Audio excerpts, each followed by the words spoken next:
रवि लामिछानेलाई रोक्ने प्रशासनको दोहोरो चरित्र। के नेपालमा दुई थरी कानुन छ? के यो देश पुराना दलहरूको पेवा हो? यदि होइन भने आज मङ्गलबार नवलपरासीमा जे भयो त्यसको जवाफ कसले दिने? नयाँलाई जित्न सकिँदैन, त्यसैले रोकौं हो।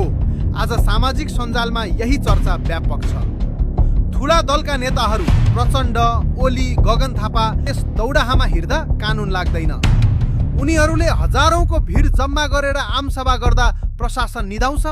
तर जब देशको चौथो ठुलो दल राष्ट्रिय स्वतन्त्र पार्टीका सभापति रवि लामिछाने जनताको बीचमा जान खोज्छन्, तब प्रशासनको निन्द्रा खुल्छ। तब भनिन्छ निर्वाचन आचार संहिता लाग्यो, कार्यक्रम गर्न पाइँदैन। आज नवलपरासी प्रशासनले रविको कार्यक्रममा रोक लगाएर प्रमाणित गरिदियो यो सिस्टम रविसँग डराएको छ। यो सिस्टम घण्टीको आवाजसँग तर्सिएको छ। हिजो रूपन्देहीमा उर्लिएको जनसागर देखेर अत्तालिएकाहरूले आज नवलपरासीमा कायरता प्रदर्शन गरेको चर्चा व्यापक छन्। घटनाक्रमलाई राम्रोसँग बुझौं। हिजो सोमबार रवि लामिछाने रूपन्देहीमा थिए। त्यहाँ उनले 5 वटा निर्वाचन क्षेत्रमा भव्य सम्बोधन गरे। हजारौं जनता सडकमा निस्किए। प्रशासनले सुरक्षा दियो, कार्यक्रम भव्य भयो। तर रात बित्यो, जिल्ला फेरियो।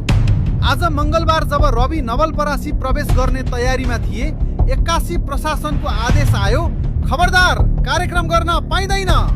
प्रश्न उठ्छ, के रूपन्देही र नवलपरासी दुई अलग देश हुन्? के रूपन्देहीमा नेपालको संविधान लाग्छ र नवलपरासीमा पुराना दलको हुकुम लाग्छ? हिजो दिनभर 5 वटा सभा गर्दा आचार संहिता लागेन। आज बिहान उठ्ने बित्तिकै आचार संहिताको भूत कसरी जाग्यो? लामिछानेले आज नवलपरासीका विभिन्न ठाउँमा जनता भेट्ने र चितवन फर्कने कार्यक्रम बनाएका थिए।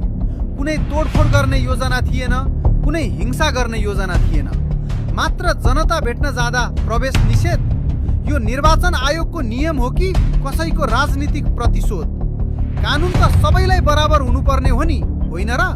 तपाईँ आफै हेर्नुहोस्। आजैका दिन देशका अन्य भागमा एमाले, काङ्ग्रेस र माओवादीका शीर्ष नेताहरूले चुनावी सभा गरिरहेका छन्। ठुला दलका उम्मेद्वारहरू बाजागाजा सहित घर दैलोमा छन्। गगन थापा भाषण ठोक्दैछन्, केपी ओली उखान टुक्का हाल्दैछन्, प्रचण्ड भावुक हुँदैछन्। उनीहरूलाई रोक्ने सिडिओ कोही छैन, उनीहरूलाई समात्ने पुलिस कोही छैन। तर रवि लामिछाने, उनको गाडी देख्ने बित्तिकै ब्यारिकेड किन लाग्छ? के रवि लामिछाने यो देशको नागरिक होइनन्? के उनलाई राजनीति गर्ने अधिकार छैन? यसले